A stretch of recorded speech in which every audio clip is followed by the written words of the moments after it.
I had nowhere to turn. Like, I really didn't. I didn't know what to do. Like, I had nothing else to do except to just say, Jesus, like, what can I do? Like, help me. I don't know. Like, and it was just a lot of dangerous prayers, you know.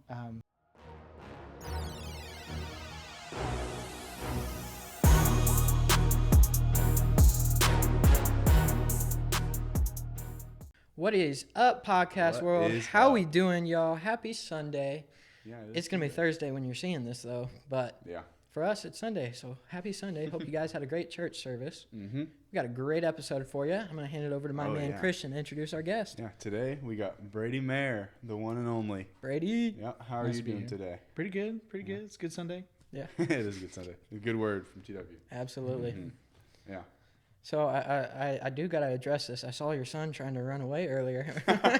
All day, every day. That's his thing. Is like I think the most challenging thing with him is like, will you walk straight line for like 5 steps? Like, if we could just do that, we'd be okay. But it's not happening. Like, How he is old just is he now? constantly running. He is 2.5 now. Wow, that's we crazy. went to the beach a couple weeks ago, and like you said, he like running. Like, I'm not kidding. Everybody within half a mile of us on the beach knew who he was because he did not stop the entire time, just running like to the water. He like the water like throw him down. He'd get back up and run to the other side. Like, he just never stopped all day long. I can just imagine him running and the wave just. It's ridiculous. I don't know how it works. Like, he doesn't eat enough food to have the energy. Yeah. Like, from the second he wakes up, he is like sprinting out of bed. Like, he doesn't wake up like roll over. He's like up and running, and then like somehow in the mid stride he accidentally falls asleep every night. So like, it's not like he stops and calms down. Like, it's just go the entire time. So, yeah. That's a lot. That's hilarious. It would be weird if you didn't see him running from me, honestly. At this point. Yeah, we were just talking after service, and then we just see a little cedar running across the sanctuary, Oh, man. and you chasing him. One day I'll be like, hey buddy, this is like the house of the Lord. We're going to respect it, and like, we're not going to run in it, but I'm not sure that message is going to hit home right now, so I may have to wait a couple of years before we have that conversation. Yeah, it'll take him a little bit. But Yeah. That's so funny. Man. Well, Brady, we got a little icebreaker for you. What is the weirdest food combination you have ever ate? Like, consistently ate, or like ate one time? I kind of want to hear the one time because I feel like there's probably something embarrassing for you to ask. I mean, I was a junior high kid Yeah. at one point, and my Yeah. parents were the people that were like, you only kept stuff in the house that like are full meals cooking, so it's not like we Yeah. had snacks. So I'm talking, like buttered bread was every day. That's not that weird, but like a slice of cheese with like peanut butter on it might be the weirdest one. Like, you know what I mean? Like, that's the only 2 things I could grab. But I'm like 7, I'm hungry, so I'd be hitting the cheese and peanut butter every once in a while. Crunchy peanut butter only too. Oh yeah. And so love it. Crunchy's the only way to go. It's the best. Yeah. It's the best stuff. Breakfast, like Doritos with cheese on top in the microwave. That was would that was a probably big be- junior Yeah. high breakfast for me. Yeah, we did a lot of just like regular chips with cheese. We usually get like the white cheese, or I guess mozzarella.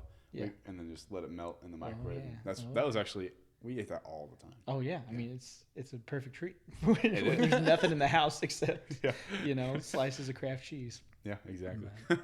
I can't eat too much crazy stuff just because I have terrible gag reflexes. And Mm. so Oh, as far yeah. as like real far out there stuff, I can't hardly do. But Yeah. Yeah. Christian, what do you got? Well, I don't even remember. I think the weirdest thing I've ever done was I got like a slice of cheese, and I'm pretty sure I got grapes, and then put it in the center, and like just was trying different things. yeah. you got And then I think I also did cheese with M&Ms. And then apparently this is weird, but ketchup with your eggs. What? It's a hot take. A lot of people don't like that, but I did that when I was young because I did not like eggs, so I put ketchup with it.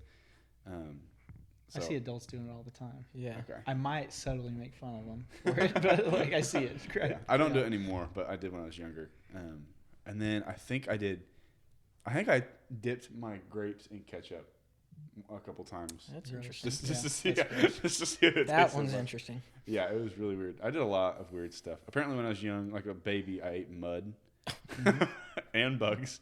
You pipe it in there. It's all, it happens. That doesn't surprise me. That might be where the Yeah. brain cells went. I think so.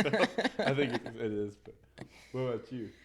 So, one that comes to mind that I never thought was weird was when we went to McDonald's, I would get like an ice cream cone and I would dip my fries in the ice cream. And my parents always thought I was crazy for that. But I was like, it's so good. I think that's an American classic. Like, you're just Yeah. a true American. Like, Yeah. that's what Americans do. Like, French fries and milkshake. Yeah. That's like a staple. Exactly. But they thought it was weird. I know that's a popular thing. I've never enjoyed it because it's like I don't get the good flavor of the milkshake or the ice cream on the on the French fry, and so it's like it's never been something I've done. The best though is the Sonic tater tots in a milkshake. Those are fire. That Yeah. it's probably Those are fire. it's kind of the same, I guess. Yeah. Because they're both. But other than that, see, I've got my mom's blood in me, and so the Horn side of the family, they love carbs, and so in our meals we would always have like every carb possible. So we would be eating mashed potatoes, and then we would also have mac and cheese, like just mix all the carbs in there. We're a carb And then family. you got chocolate milk. Yep. Every time I go to their house, they have like 3 or 4 things of chocolate milk in their Serious. fridge. So I'll pour a couple of cups. We love our chocolate milk. It's so good. That's crazy. But then Only Prairie Farms. I have to say this. I personally don't eat this because it's disgusting, and everyone in our household besides my mom thinks it's disgusting. She puts ketchup on her mac and cheese, and it is disgusting. It's awful. That sounds terrible. That just sounds like a good way to ruin mac and cheese. Yeah. It literally. Yeah. I took a bite once because I was like, I like to try stuff, and like I'm never gonna knock it until I try it. And it was awful. It was awful. Yeah. I do know somebody who loves, like, if you go to O'Charlie's or Texas Roadhouse, getting the rolls and dipping it in ranch. That doesn't sound too bad. Yeah, I could dip anything but in the ranch, though. I As long as it's love- why not would you pick sweet, ranch over the butter though? You know. That's true. Yeah, like That's I true. love ranch, but I tried it with the rolls and it was just it's terrible. You go to Texas Roadhouse and you pick ranch over the cinnamon butter. Yeah, I was gonna say, that You're wild for the that. cinnamon butter, you got to go for it. I was probably 6 or 7, and my brother-in-law was dating my sister at this time, and he like took me out, little kid, for breakfast at KFC when KFC had a buffet, and I'm talking it was nice. Oh wow. And so we walk in there, and this dude watches me. I'm like 6 or 7. He watches me put 2 biscuits on my plate and just cover it in ranch. I obviously thought it was gravy. He doesn't say a word. I take a big bite and start gagging. And like he's like, I wonder why you got ranch. And I'm like, in my mind, I remember thinking like, could you not have connected the dots and thought like he probably thought it was gravy before I just like shoved it in my mouth? But he just let me go for it. I was sitting here eating biscuits and ranch. At that point, I was like, it grossed me out. I Yeah. was gagging so hard. But it was funny. Oh, that's legendary. That's amazing. He is that guy. He's always that guy that's like, just letting it go. You know, like he would totally let that go and let me accidentally eat it on my biscuits. Oh, that's so Well, gross. all ranch and biscuits. So gross. Oh my gosh. Just thought it was something I did. You know, thought I knew about it. Oh, he just gets ranch. It's miserable. That's hilarious. Oh, Oh, my man. gosh. You know what's even better though than the cinnamon butter? What's that? The strawberry butter at Patty's with their Oh, yeah. their bread. Have you- I don't think I've had that. It's you been the to Patty's flour before? pot bread, dude. Yeah. When I Those was a flour kid, I pots. believe. Okay. Yeah, they literally have flower pots with, Oh. and they put the bread and it like goes all the way down. And so when you could pull this thing out, and it's just a huge thing of bread, but they have a strawberry butter there, and it is heavenly. Well, shout out my boy Broxis. He loves bread. So If you don't want to drive all the way to Patty's, the Red Onion has like an imitation. It's pretty Really? good. It's pretty good. Yeah, the Okay, I'll have to quality, go to yeah. Red Onion then because that's red onion's good. Mhm. Well, Brady, let's get into it. If you want to just give a little quick introduction of who you are, how old you are, where you're from, all that good stuff. Your address. Your Yeah, address, so your your social social security last number, four, your yeah. your bank account number, Uh-huh. all that good stuff. Brady Mayer. I grew up here in Harrisburg. Grew up at Little Chapel, actually. From the time I can remember, I remember the old church Oh, out yeah. in Equality, which Mm. seems crazy now. But yeah, I'm 29. Just turned 29. I have to remember that now. I just turned 29. I've got a wife and 2 kids. And so they're young kids, so that's a new thing. Yeah. And crazy. We had 2 kids under 2, and that's just as crazy as people talk about like it is. Like Yeah. it really just is just a whirlwind of just, I don't know, it's just a grind. Like you just, I don't know, you're kind of at the end of yourself all the time, and you just got to keep going. Like there's not an option to stop because it's like lives, like they're alive. You have to keep them alive. Like you can't just take a rest. It's like they're gonna do something really bad.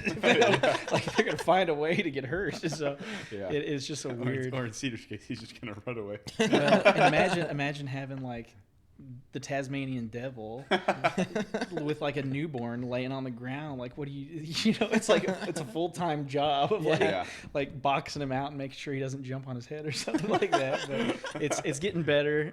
Theo's my youngest. He's 7 months old and he's tough now and starting to be mobile. He's crawling and pulling up. Cool. And so like Cedar can get a little bit more rough and I don't have to be as worried about it. But that's kind of where we're at. Do you want me to like say anything about my job or like? Go for it. Yeah. Okay, so I'm going back into teaching this year, and so I'm a special ed teacher, and this will be my 8th year, I believe. Wow. 8th year teaching, which seems crazy too. Yeah. 29, it's crazy. I'm almost 30. That's a weird thing to say. I've never felt like the old guy, but I'm definitely the old guy. Like I am that old guy now. Hey, you're only 29. You're still young. Yeah, I don't know. It feels different. I feel old. I keep in touch with a couple of people from my high school, and there was a couple of kids in the freshman class when I was a senior that I just kind of took them on as like my son. I called them my sons for fun, but they're graduating this next year. I'm like, what? You're already a senior? That's crazy. Yeah. And then they all call me Unc now. They gave me the Unc status, whatever that means. But I remember when like the freshmen graduating seemed old, you know, and like I had friends graduating college, and now it's like I'm talking like students that I had in my class the first year I ever taught are like way done with college. Mm-hmm. Like they're like physical therapists and stuff like that, and it's like that doesn't make sense. Like that's like a 7-year program. How does that line up? Wow. You know, but that's where we're at. It feels weird. It's odd. Like I'm looking at people now. Like I'll walk around, you know, Walmart, and I'll look at people and be like, that's like a middle-aged, you know, dad over there. It's like, wait a second, that person's my age. You know? that's not the old dad anymore. Like that's what I look like. Like it's hard to, I don't know. And like the other day I thought like, at some point, because they look normal too, you know, because they look my age and like your age looks normal. I'm like, at some point, I'm gonna go to breakfast with like a bunch of 70-year-olds. It's just gonna be normal. Like it's gonna be my normal buddies that look like me, and then I'm gonna realize like that's the old geezer I used to, you know, like that's the guy I used to be like that guy looks old, you know. So I don't know. It's an odd thing getting older. Yeah. And I mean, 29. That's 11 years out of high school. You know, that's insane. I don't know. Yeah. I'm not having a midlife crisis. I'm just recognizing my age. I'm not having a midlife crisis. Oh, man. Yeah. I feel like it's going to be crazy once you're like out of high school as much as you were in high school or like in school and stuff. Yeah. You mean like working in the schools? Yeah. Or like you went to school for like 19 years and then you're out for 19 years. Oh yeah. Like that's going to be a weird time. Man, you sink into being out of school quick though. You know what I mean? Like the second I was done, it was like this feels great. I'll never go back. Why'd I do that? So, I get to work half as hard and make money, and this is a really good time. So I don't know. Sometimes it lingers though. Mm-hmm. But, yeah. 2 years out of high school for us. Is it really? Just 2 years. That's 2 crazy. years. Yeah, I guess. 2 years. That's crazy. Just wait till like 90% of your kids have friends. Or kids have friends. Kids have friends. No, I mean that'll be crazy too. When kids start getting friends, you're getting out there. But when your friends start having kids, and it's like you try to hang out with your friends, and it's like you just got babies running around, and it's like this isn't fun anymore. We can't just go run the geo-tracker through the fence or like do something stupid. We have to like take care of babies now. We have to be responsible. It's a good change, but it's an odd change. Yeah, I bet it is. I have a couple classmates who have gotten married, and I'm like, oh my gosh. Me and Haley got married really quick. We were both 20 when we got married, and it was good. We were ready. I could see a lot of people around us that were not ready, you know. And there were a couple people getting married around us that I'm like, I think this is a bad idea, you know. Like maybe pulled the trigger a little too soon, but we were definitely ready. I don't regret it at all. Yeah. It was a good decision, but it was young. I mean, I look back and it's like, man. First of all, like being with the same lady for being with Haley for 9 years, and I think we're getting ready to be dating for 13 years, and it's like, man, that's a long time. Yeah. But it's wild. I also look at like, man, I was 20, like 20, I was fresh out of high school, like it was just kind of a whirlwind of stuff between going to college, at junior college, moving away to play baseball for a year and a half at junior college, and then moving back out of nowhere to try to marry Haley, It just happened really fast, but it was good. The Lord had a plan. And kind of like TW was talking today, not to jump right, like I don't want to jump right in, but like, you're good. Just a random thought. Like that was the age when I started to realize, like, when you pray a dangerous prayer, kind of like TW like led us through today. Yeah. When you pray those dangerous prayers of like, God, whatever you have, like that's what I want, and I know that your promise isn't like that it's gonna be easy. In fact, you guaranteed it'd be really hard. When you start to like pray those prayers, and like you don't even have to be specific, you just pray them and say, whatever you have for me. Things start to happen really fast, and he starts to take control in ways that's like, man, I never would have wanted that or like chose that, but now, like, retrospectively, it's so much for my good. And like just distinguishing between that, like between joy and happiness is really important too. But I think that's a big thing that people don't think about, like the difference between the two. That's something that I've had to learn, like, throughout the years, that happiness is completely different than joy. Because I mean, having the Lord's joy is like everlasting, and happiness is temporary. And joy produces happiness, for sure. But like, happiness is so cheap. How many times are you super happy and then one little thing happens and just like everything's and I'm the worst about this. Like, my mind is like I'm very polar, and so it's either like all extremely good, like arguably a little too hyped up, or I hate everything. Like, everything's bad. I'm dying. Like, it's no good. And so, but like, that's the difference, is like, happiness is fleeting. No matter how amazing something is, or I think something is, or how hyped I get, just one moment, and it's not even a big thing. Like, it's, in my mind, it's like, oh yeah, like somebody has to die. No, like, nobody has to die. It's like I try to tie my shoe and like it doesn't go right the first time or something. It's not that serious, bro. But it also is. Like, I have to tie my shoe. Like, that makes me mad. Like, I never tie my shoes, and if I lean down and my shoes are untied, I'm like, oh dude, it's gonna be a bad day. That's why I stick to hey dudes. You just slide them on. I haven't quite made that switch, but they're a good switch. Yeah, I've heard. They're very comfy. I have trouble with cliche things. Like, when everybody likes things, it's really hard for me to be like, like I kind of have to, in my brain, I think I have to not like this because everybody likes it. Which is so dumb. But that's how Katrina is. She's like, really? Yeah, she's like, I don't like this much anymore because everyone else likes it. Yeah. And it's like, I don't, like, bro, why? My wife is the exact opposite. She waits till like the end of a trend. And she's like, hey, you know what seems really cool? A porch goose. I'm like, no, it doesn't. Like, it may have been cool like 10 years ago before anybody had them, much less 6 months ago before everybody started talking. But now, like, you can't, there's like waiting lists for porch geese. That's you know what I'm talking insane. about? There's like 100 people on a waiting list. They get them in, and that's ridiculous. It's a porch goose.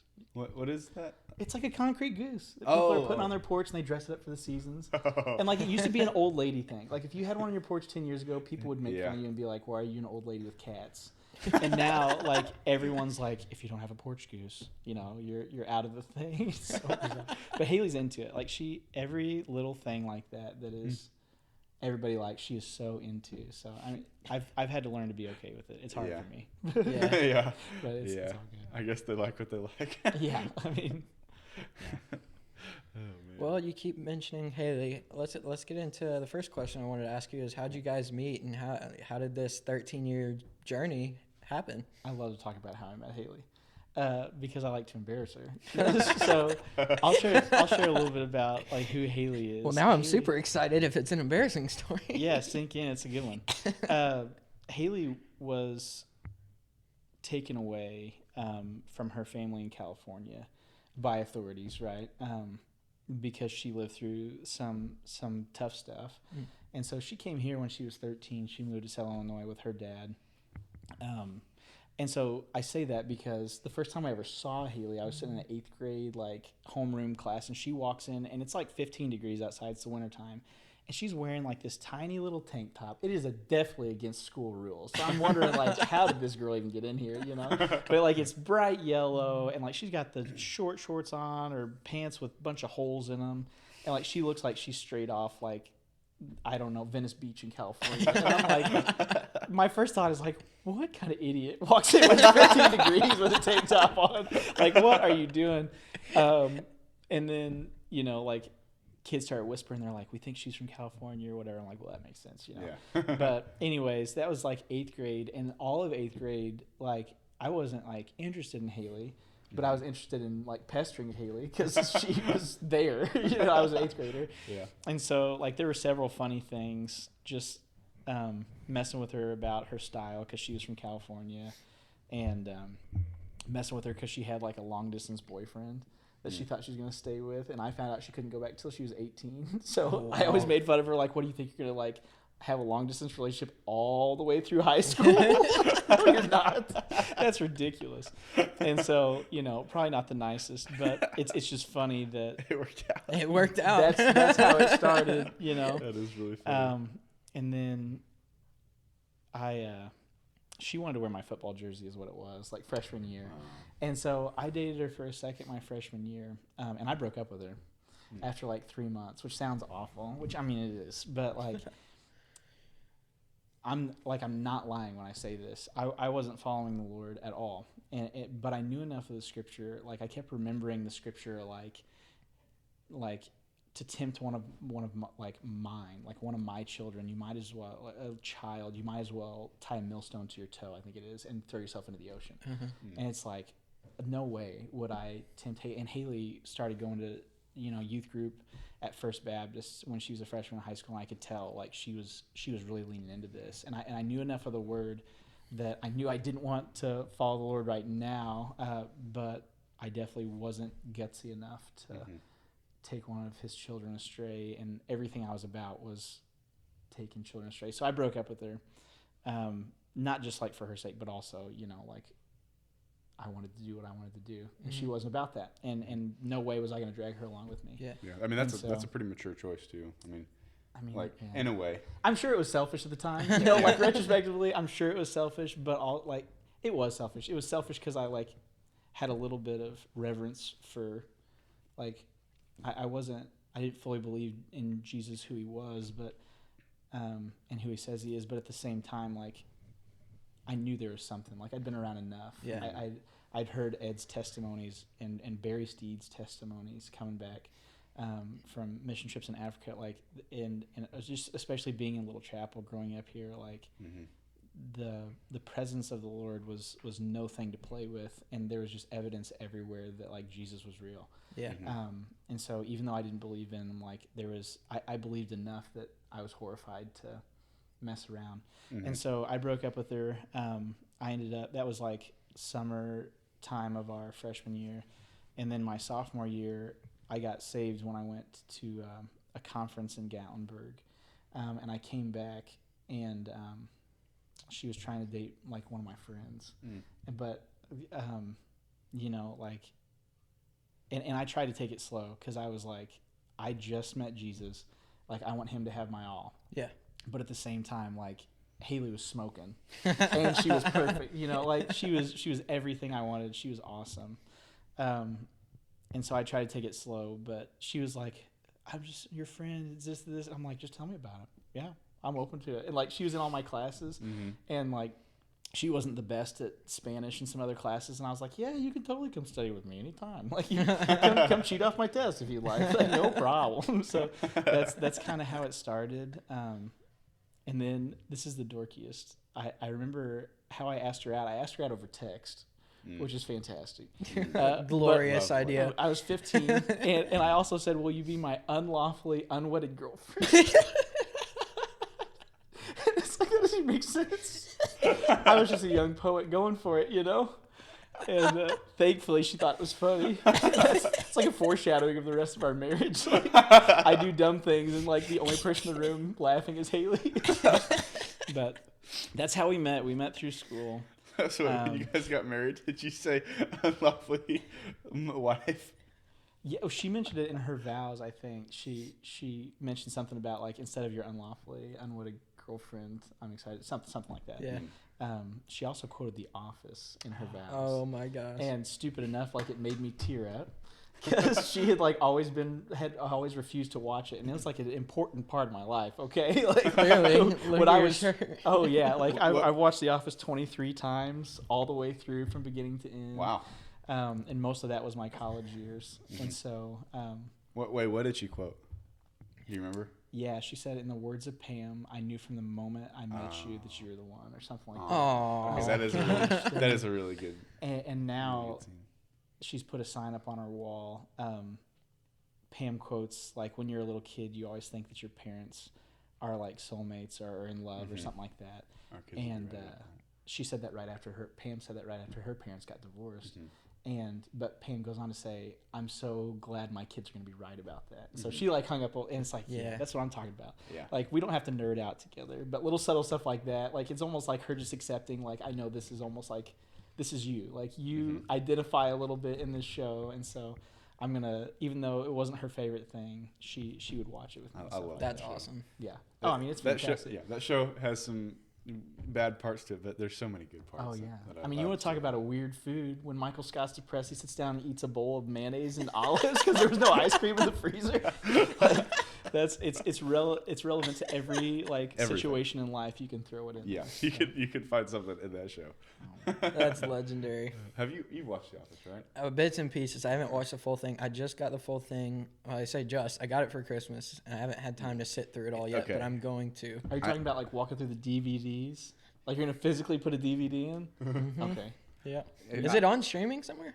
Yeah. Wait, it's on Peacock. Peacock. Well, Yeah, okay. it used to be on. It's NBC streaming. It used to be on service, but- Netflix, but they took it off, and I was so mad when they did because it was like, brother, now I gotta pay for another streaming thing. But I don't pay for My it. parents don't want to switch from DirecTV to streaming yet, so I'd say it Yeah. might be worth it. yeah. That's crazy. Though. no. Most of the people that are still hanging on DirecTV are paying like $200 a month. Oh, trust me, we come are. on. we crazy. are. You could have like YouTube, like TV with Yeah. every Literally. channel in the world, Yeah. and Yeah. also like That's what all we the other do. streaming That's stuff. what we do is YouTube TV. Yeah. It's the best. Yeah. My grandma, she has recently switched from DirecTV to streaming, and I mean, like you said, it's like $200. That's crazy. She was paying so much for DirecTV. I don't understand how they make so much off of that, but it's crazy. The best part is like some of these streaming services. Like my dad was trying to get one. He was like, "I need my remote," and what he meant by that was like he needs to be able to click through the channels like this. And so like some of these streaming services have designed their platforms where like old people can just flip through these channels. They don't have to lose anything, you know? Like that's their marketing is like, we've made this archaic and terrible just for you to have what you want, you know? That's awesome. That's amazing. That's so funny. Okay, so you said you're gonna watch The Office. If Yes. you do, I don't recommend watching the last 2 seasons. Okay. They're terrible. There's like you can watch them, but that was like their worst seasons was 8 and 9. Yeah. I fully disagree. Really? Oh. Yeah, I'm passionate about it. Oh, okay. I think that after Michael Scott leaves, everybody gets uncomfortable. Because the first time you watch it, you get uncomfortable. Well, like the third and fourth time you watch The Office through, which sounds ridiculous that I'm even talking like this. I probably watched But it through about 4 or 5 it times. just That's gets me Michael with out of the Friends. way. I've watched Friends countless times. Yeah. So. It gets Michael out of the way because, like, before that, if you look at it, I don't know why I know this. This is ridiculous that I know the 76%, and like an average of 76% of the screen time of each episode was Michael Scott. Really? And so, as far as character development, we have great character development in The Office. That's why The Office is what it is, because we have Jim and Pam and Dwight. We know everything about them. Kevin even comes in a little bit. And after Michael leaves, 76% of the screen time has to change to somebody else. And Wow. so it changes. And so I feel, after watching it, the first time I watched through, I was like, this sucks. I hate it. Give me back yeah. some Michael Scott. But especially with the rough transition with Will Ferrell as D'Angelo Vickers. Yeah, that was And like- Robert California being whatever Robert California is. Like, it's pretty tough. Yeah, But that was a rough transition for sure. now, after watching it so much, it's like I just love to see Jim and Pam and Dwight actually sink into their roles and be able to really have the screen time they deserve Yeah. because their roles have grown to such a fantastic way. And I don't think any TV show has ever ended as good as The Office. Yeah, okay. I guess I get that point for sure. Brady's passionate about this. I'm very passionate about it. The reason I hate it is Yeah. because of how how the gay stuff and all that got introduced heavily in those seasons, and that's what threw me off so much. They And did it- focus on it a lot. And it was like, Yeah.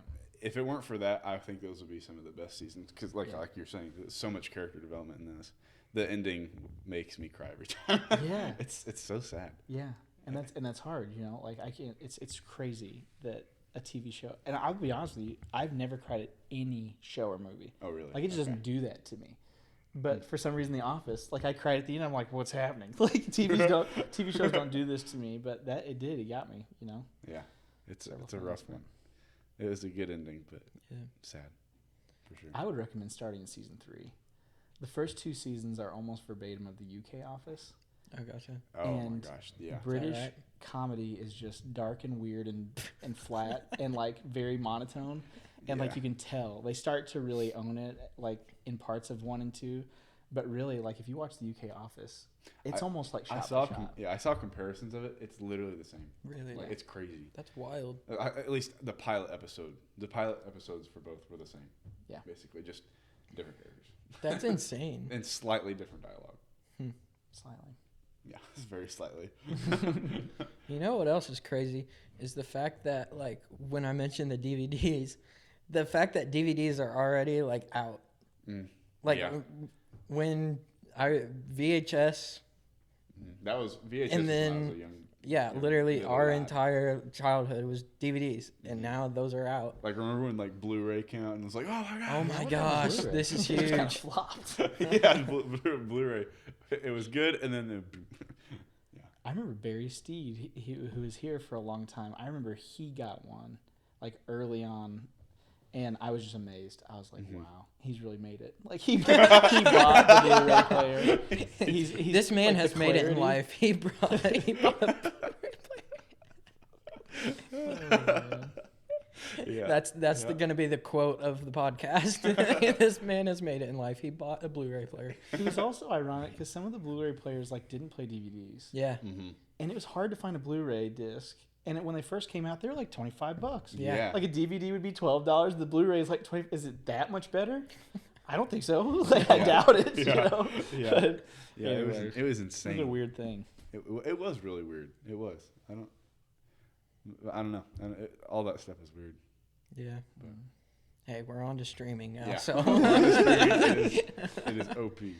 I don't know what's next if they get rid of streaming. I don't know what you could do next. I don't know. Like, I honestly don't know. I guess like just having a They'll chip come in, up with something. The only thing I think of is having a chip in your brain, which they're already trying to do. So Yeah. You ever think about that? Like sometimes I think about like in the 1980s or like the 60s, 70s. Everybody was rocking and rolling. A lot of stuff has made small advancements. Like cars have become a Yeah. bit more electronic, maybe especially in the last 10 years. Mm-hmm. And a lot of things have barely improved, but like the internet wasn't a thing. You know what I mean? Like Yeah. it wasn't even Right. hardly a concept. And so like people in the 60s sitting there imagine like, oh man, maybe they'll like, I don't know, like what do you imagine? Like yeah, they're like, maybe they'll make, I don't know, like flying cars or something stupid. But like, did they ever think like, and if you think about the internet in terms like, I could just type in anything and there'd just be an answer. yeah. Like, Literally. you know, like, I don't know. It's I don't know what they would have thought. yeah. back then. I've never thought just about that. That's it is, insane. It is a crazy, Yeah. like the internet is a crazy concept that somebody came up with Right. and would have sounded absolutely absurd just, 50, 60 years ago. Yeah, Right. yeah, that is crazy. What to would have think about. people like Abe Lincoln thought about ChatGPT? It's ruining America. That's what he would have thought. I know that one. It's making kids dumber. Brock is gonna despise you for that. I was He gonna say, loves shout ChatGPT. It is I a mean, I'm va- not against it. But It is a good. It is. It a very comes good in tool. handy, It but- does come in handy. Like You can find some really good recipes. You ask it to make you recipes for something, and it will give it to you. And I think it's amazing. Oh, yeah. I don't cook at all, but if I ever do, I'll have a lot of good recipes. It's a great tool for recipes. I don't use it. Yeah. That's awesome. But no, it is. It's just like everything else. It's good until it's used for the wrong thing. Sure. I mean, everything can be. I'm using it for teaching now. Like to go and plan a lesson plan. Most of the time, most teachers have curriculums, but what I teach, like, there's not a good curriculum that meets everybody's needs. And so, especially like for life skills, like there's not a great life skills. So like, you teach the basics of life skills, and then it's like, what do you do that in a month? It's like, what do I teach now? And so, like, I'll type an idea in ChatGPT, and it comes up like with so many. I start with that template, and I'm like, it kind of broadens what all I'm thinking about, so that I can have more ideas going at the same time. So that helps a whole lot. But like, as far as like making templates, it's fantastic. Yeah, it shoots out stuff that I never would have thought of, and puts it right in front of me where I can really build off of it. But yeah, that is pretty nice. What scares, I've seen several things where like it's pumping out sermons for people, and like I've seen several like TikTok pastors, get on there and like I'm too busy like ministering to people. No, you're not. Like you're probably too busy like, I don't know, podcasting or something. but like they're like, I let ChatGPT write my whole sermon and then I modify it. Like, that's dangerous, Yeah, I just don't like doing that because it's like, I don't know. I feel like the presence of God is kind of left out when you do that. Yeah, it's not authentic. Yeah, 100%. Because it's like the message comes from God, not from AI. Right. And it's one thing to be a good orator, like to come up and speak well and strong. Yeah. We've seen plenty of historical figures who have done that the best man can do, but that's not the point. Right. Like when we see the Spirit move, it's often like when we do not great, like when we do so bad that we accidentally take ourselves out of the equation. And like, I share this story all the time, but the best I ever spoke, I say the best I ever spoke like it's a measure, but I was asked to speak at a church in Du Quoin one time, and I usually write, when I'm asked to do that, I write early in the morning, and I got up at like 4 a.m, and usually by like 5:30 or 6, I've got plenty, and I'm long-winded, so like I usually have way more than enough, but I'm telling you, like 6 hit, nothing, like not a thing. Wow. And I'm like, I even did studying like I usually study really, really hard through the week, get all my ideas in my head. That's kind of how I do everything, is like I like to keep it in my head, not write it down. Like, it distracts me to write it down. But nothing. Everything was just dead ends at like 6:30, 7:30, and I'm like, I literally have to leave in like an hour to go do this, and I had nothing. And so, like, out of my foolishness and arguably unpreparedness, like, I just was like, what's the easiest thing I could speak on? Like, pray without ceasing, always be thankful. Like, I could do that. I think it's in 1 Thessalonians. Yeah. And so I flip there, and I go to write on it, and I'm like, let's back up. Let's make sure there's, like, some context to Scripture. And right before that, it talks about just something random, almost like some just guidance, some pretty straightforward, plain guidance for the church on how elders need to handle those underneath them in the church, and how the people underneath them in the church need to submit to them rightfully. And I ended up writing like a bunch on that, and I was like, that's random. That's weird. Why? I don't know anything about that. I'm like a 19-year-old kid. And so I show up and speak, and after I'm done, they're like, you have no clue. Like, we just had this big blow up, and like we thought the church was going to split because an elder was into it with this young lady who'd been there, and like they both repented to each other. And I was like, wow, like, thank you, Jesus, for making me such a loser this week. Like, seriously, like, thank you for taking me out of the equation so much that I was just so desperate. Like, you led me to that in the most just, like, it was literally my, like, just not being good. Like, it was how bad I was at this that led somebody to your voice and to your spirit and your call. And it's like, man, that's what it's about. Yeah, it is crazy. Just so crazy how God moves. Yeah, literally. It's crazy. I think that's another quote that we can add. Yeah. Thank you, God, for making me a loser this week. That's a good one. I love that. Well, you've kind of dropped stuff from your like testimony in there. What's your story? How did you come to Christ? Yeah, so like I said, I grew up in church here. my mom was super serious about bringing me every Sunday.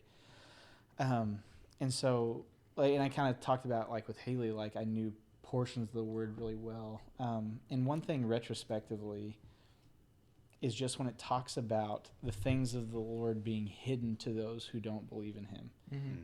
And no matter how smart you are, no matter how intelligent you are, like, the things of the Lord, his living word is hidden to you. You're made foolish.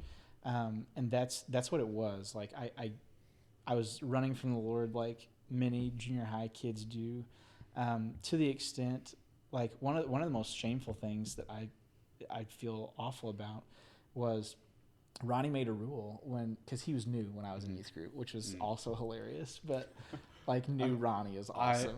I would love to experience new Ronnie. New Ronnie was awesome. Somehow Ronnie looked like 35 years older when he first came here than he does now. I don't know how to explain it. But I was looking back at pictures and it's like, man, this guy has, like, somehow turned the clock back a little bit. I don't know how to explain it. He's aging backwards. Especially with having twins like he did. He should look like he's 70, like, living out of a dumpster. But he looks better now. Way to go, Ronnie. He was new, and, you know, like, especially, like, being an adult and living through some leadership stuff and living through some church stuff, like, what a horrifically hard time to come. And I can't imagine coming to a church of this size, stepping into a youth group that had been disorganized for a while with people who had strong opinions, and just, like, stepping off from California and coming here and diving in and doing it. He made a rule for church camp, though, that you couldn't leave and come back. He said, if you leave, you leave, but you're not coming back because I want you to stay. Like, if you're going to be here, you need to be here.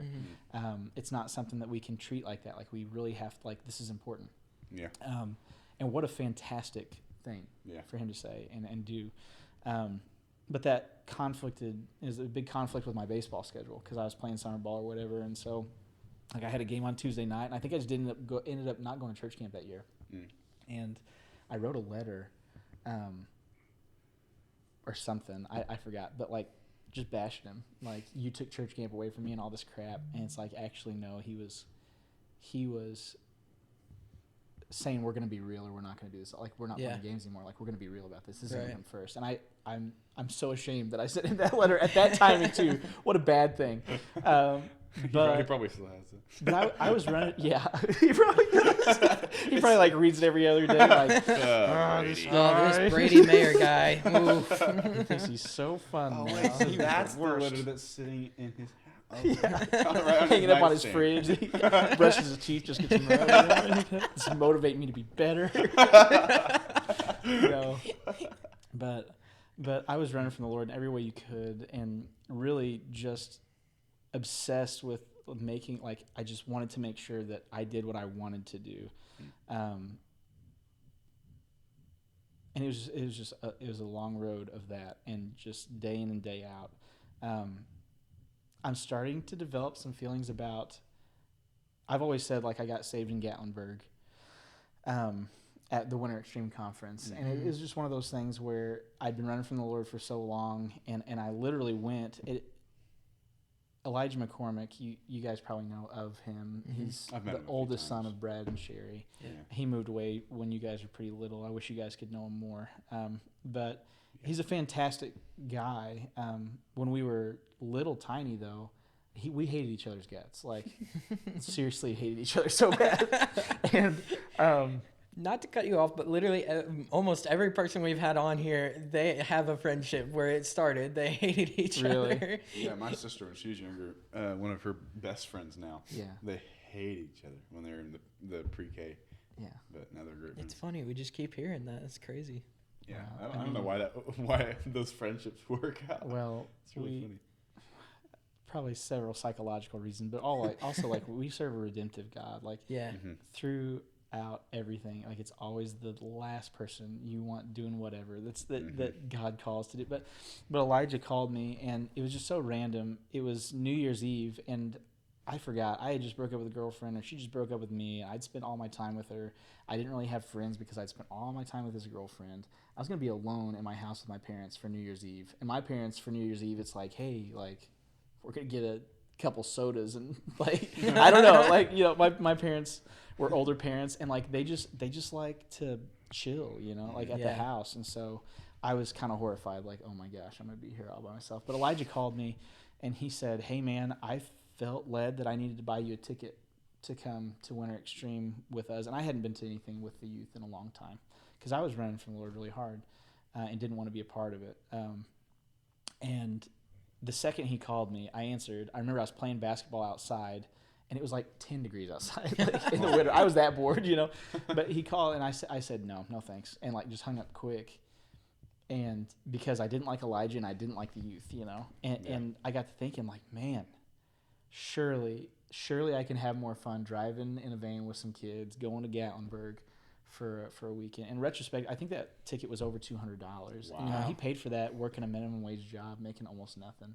And he when I said no, he said, well, I feel like the ticket needs to be for you. Like, I'm not giving it away to anybody else. The offer is open until we leave, which is a fantastic, like, that's just crazy. To have that much faith and just maturity that's like, nope, this is what God said. Yeah. I didn't get it wrong. Like, how quick could he have been like, maybe it's for somebody else? No. Yeah. And so it wasn't too long. I called him back and said, hey, man, ticket's still available? Because I don't want to be bored by myself with my parents. And so I ended up going with full intentions of just ignoring everything that was going on. And Johnny Hunt was speaking. I don't know what he said. But just the second I sat down, in fact, I sat down in the very last row in the whole entire place. You can't even hardly see the stage. Wow. And just the Lord was really heavy on my heart. And I couldn't. Like, he was just like, now's the time. Like, you don't understand. Like, this is the moment that I'm calling you.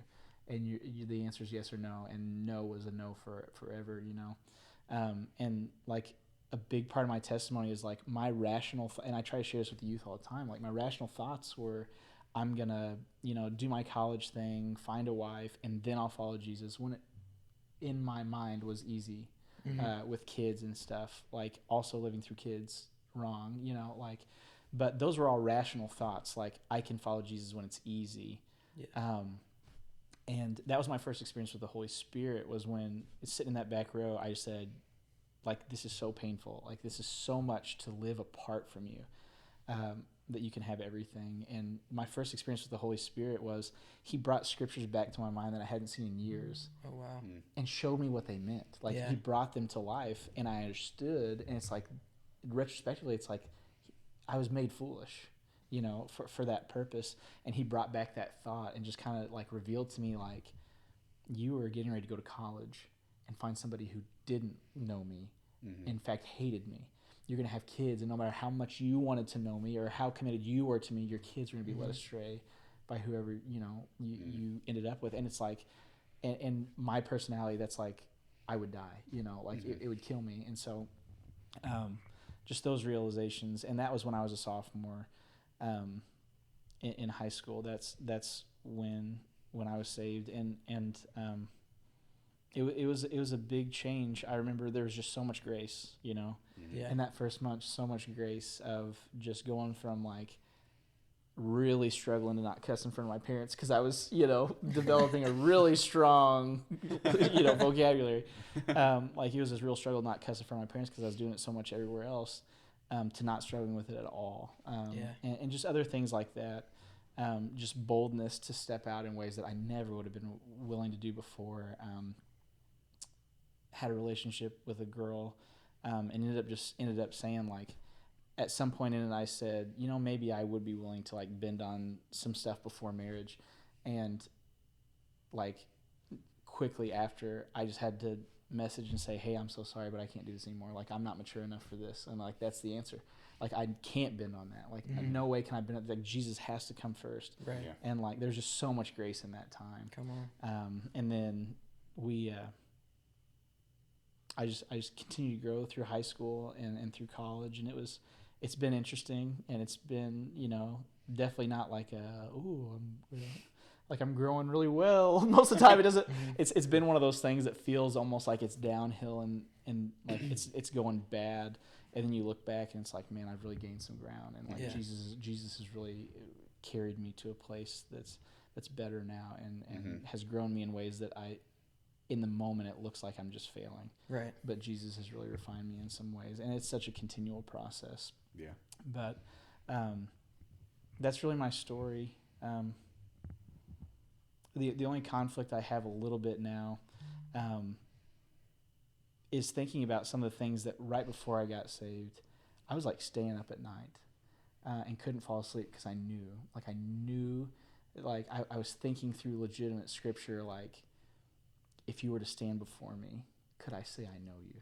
Mm. And like I couldn't go to sleep because I knew the answer was no. Wow. You know, and so like what a pull from the Holy Spirit. Yeah. And so, you know, part of me, I feel like maybe there's just there was a covenant made when I was young and said, Jesus, you can have everything. Right. And I said it honestly for my age. You know, I almost wonder if there's because Jesus just ran after me so hard, like doing that.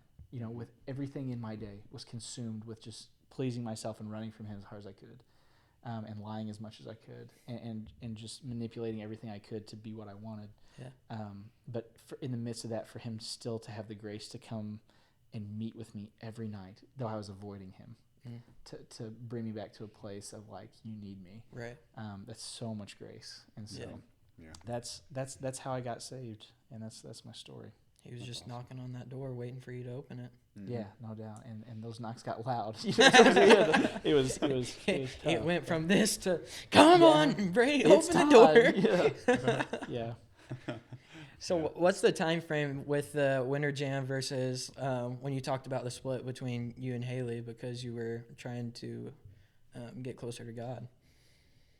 That wasn't Haley. That was a different girl. so I broke up with Haley my freshman year Okay. when yeah. I was still doing my thing, and I got saved 2012, Gotcha. December 2000, Gotcha. like January 1st, 2012. So like the Oh, last wow. day of 2011, last couple minutes of 2000. It was a New Year's thing, you know. So, That's pretty cool. yeah, and so Makes it easy to remember. yeah, and I was able to hold off and not ask Haley out until June 23rd of 2012. So it's not that long, you know. But like those 6 months were grueling, man. You know?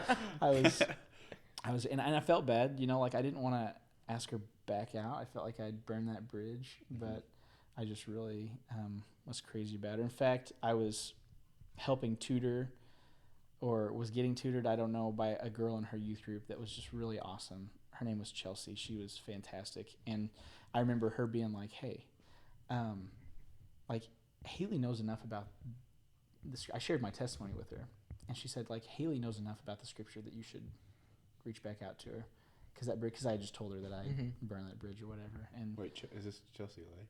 no, No, not Chelsea. okay, sorry. It was I forgot her last name. She's like an engineer now. She's wow. extremely intelligent. Like That's awesome. She's, man, what is her name? Chelsea? Don't know, but she was awesome, and she gave me the confidence to be like, Haley, listen.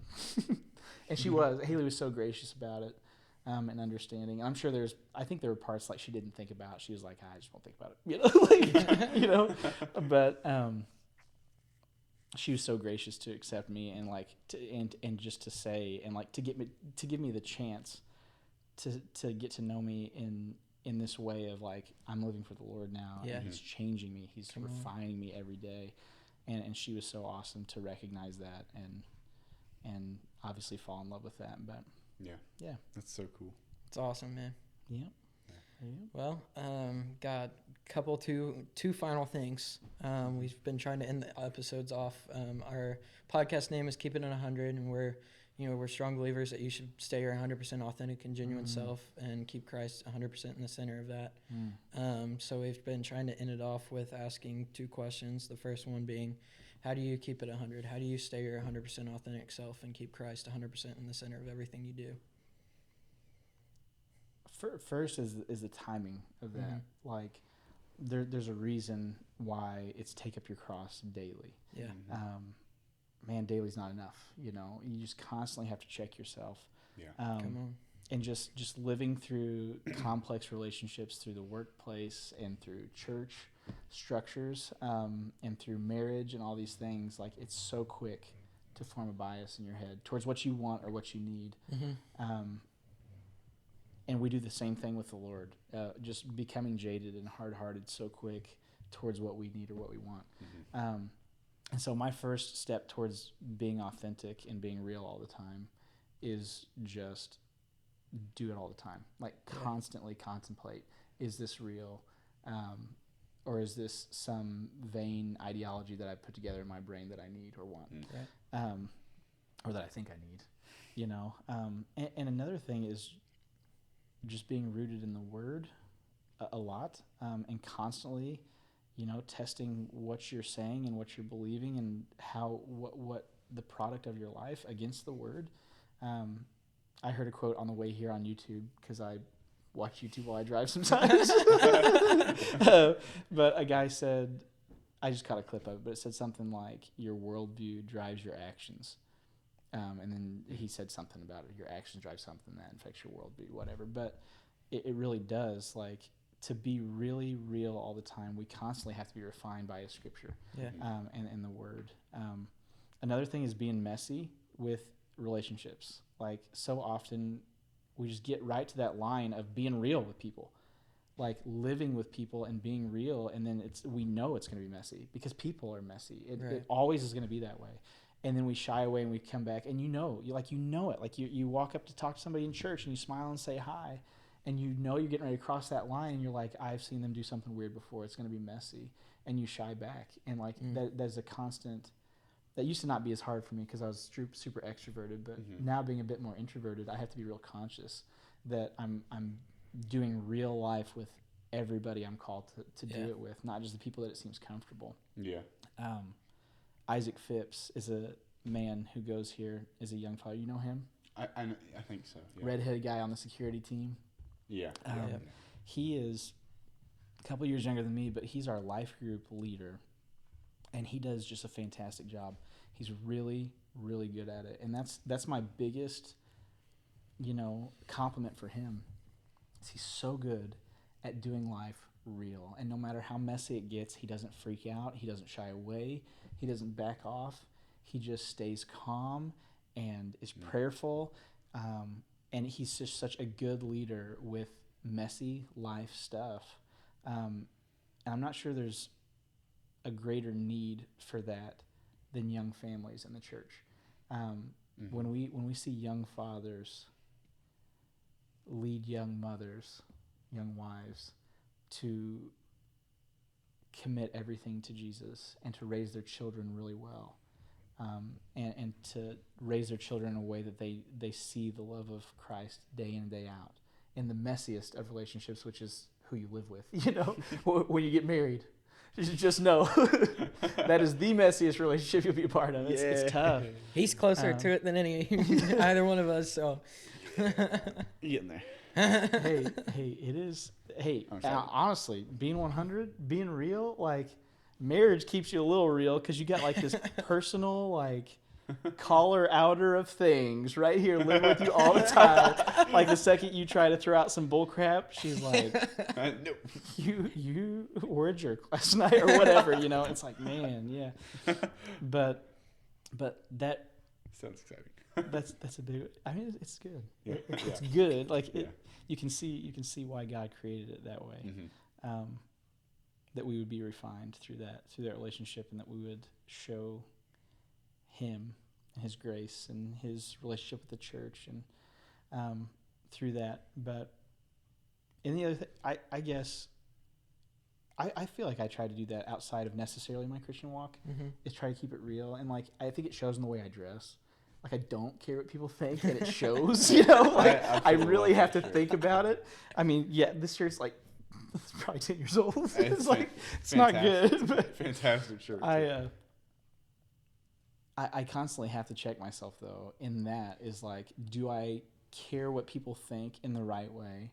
Because I say I don't care what people think. I don't care that people think I'm an idiot. Like, is what it really is. Yeah. Like, I don't care about that, but I do care what people think, and that can be a really bad thing too. Right. That can force you to that can force you to become not real. Yeah. Because you're constantly trying to appease the opinions of others. Right.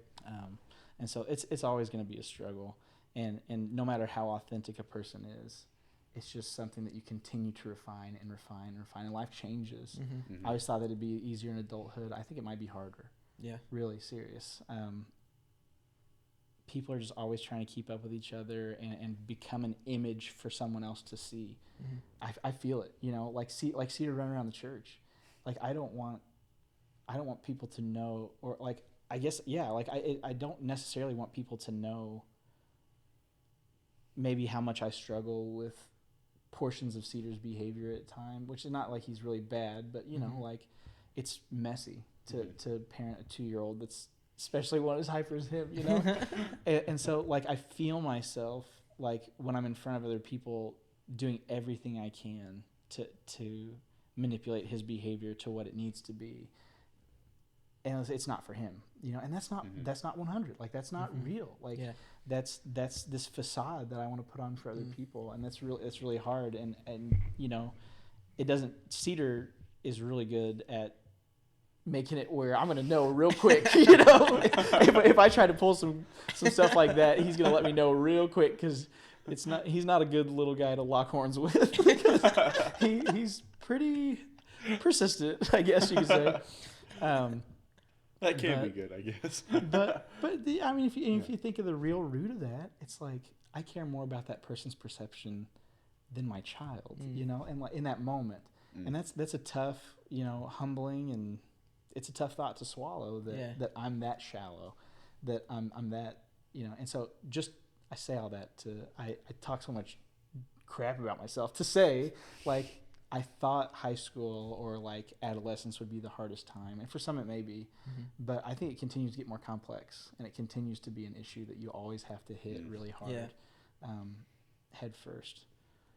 Yeah, is that all right? Yeah, that's Okay. perfect. Perfectly said. Final question is just any last advice you got? You know, with a podcast, you obviously have a platform, and so we always just want to encourage them in any way possible. So doesn't even have to be anything we discuss, but what's one piece of advice you would leave the listeners with? I wouldn't say it's necessarily advice, but like I struggle to give advice because I'm not sure, you know, like who am I to give advice? But the Lord leads me through things sometimes, and this last year has been awful for me, and you guys have probably caught pieces of it. You probably don't know all of it, but it's been really, really difficult in a lot of different ways. And here's what I'm most thankful for, though, and that I've learned so much about through this process is I started a job that was not right for me. I care too much about people to watch people struggle and not be able to do anything about it. It killed me, and I couldn't do enough there. I mean, I could have spent every hour there and couldn't do enough. And I started to neglect my family. And so I'd go home and I'd have guilt because I wasn't enough for my family. But every second I spent to be more for my family, it was a second that I wasn't being enough for the people I cared about at work. And it was a real conflict. And honestly, like it wasn't anything I was worried about. It wasn't anything we weren't doing well. It was just more of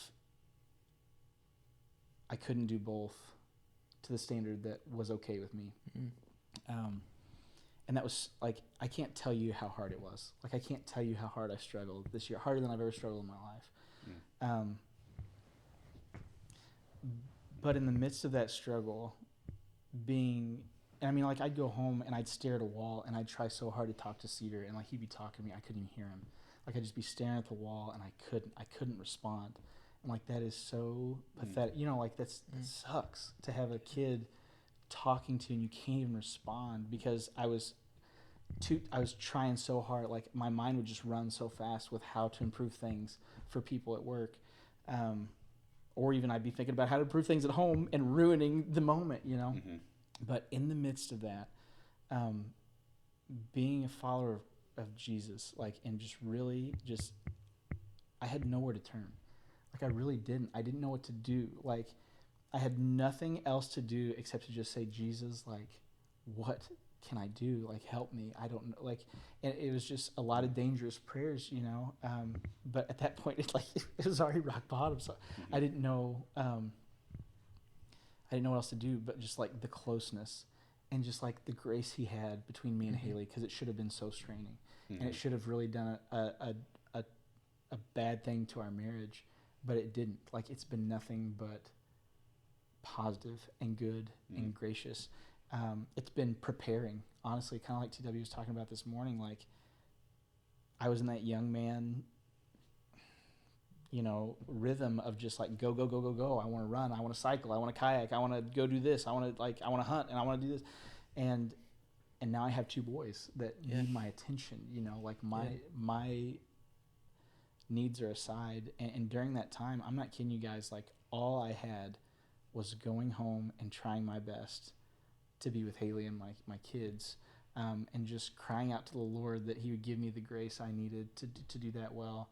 And the way that he inspired Haley to handle it the way she did, and to be not just supportive, but like it just refined me as a father, in a way that was fantastic. And I say all that to say the advice is just because a season is hard doesn't mean that you're neglecting. Like, our God isn't, like, Jesus isn't going to turn around and take vengeance on me for struggling, and that's in my mind, everything's this competition. Like, I'm a sports guy, I played college ball, and like everything is like, I got to perform better. If there's a lack here, I have to perform better, I have to be better or whatever. And through this, like, I was so close with Jesus, though it was so hard. And like the whole time, it's so bizarre. I've never lived through anything like this, that it was just really, really awfully hard. But also Jesus was just like, calm down, you're so close. Yeah. Like, you're just so close to me right now. And like, when there was nothing, I thought, and that's the hope. Like, that is the hope, and that's where like my joy comes from. Yeah. Not in that like I can play this game where I come into the sanctuary and sit in the back row and like teach junior high Sunday school class or whatever, but like the hope is that when I'm at my lowest, my choice is to say, Jesus, you still have my all. Come on. Like, and there's nothing else that I have. Yeah. That's the hope, that's where you turn. That when there's nothing else left, and at your worst of your worst, and at the pit of you don't know what's next, that the answer is to just cling to your Savior. Yeah. And to just say, I don't know, at the worst, maybe I live like this for 70 years and really look forward to dying at the end of it. I mean, serious, but that's also not reality, reality is like, he has a plan, and so though it's been awfully hard, and though like I quit my job, like I stepped back into teaching, I stepped into administration, I stepped back into teaching, and like I fight pride every day with that, because like it feels like I quit, and because I did execute the job well enough, like it was something that like they were encouraging me to continue to do, so it wasn't like something I had to step down from, but like it was very clear that my family and that were not going to work well together. Yeah.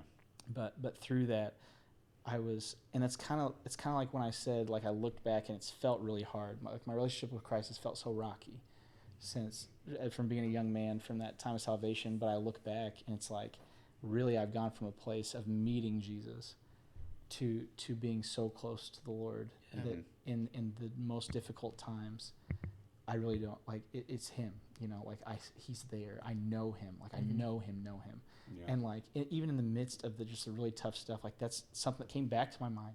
Like before I got saved, I would think he'd bring it to my mind, and I would think, like, if I stood before you today, would you say you know me? I know you wouldn't. And like in the midst of that, like some nights the only thing that like kept me okay, like, and I wasn't okay, like kept me like being willing to wake up in the morning, was like knowing that I would stand before him. Like that was the only, if all other hope was gone, I knew that I'd stand before him and he'd say, well done, good and faithful servant. I knew you, and so sometimes this race, and it's so, everything's so vapid right now, and everything's so immediate pleasure, and we have TikTok, and preachers are just getting a lot of following.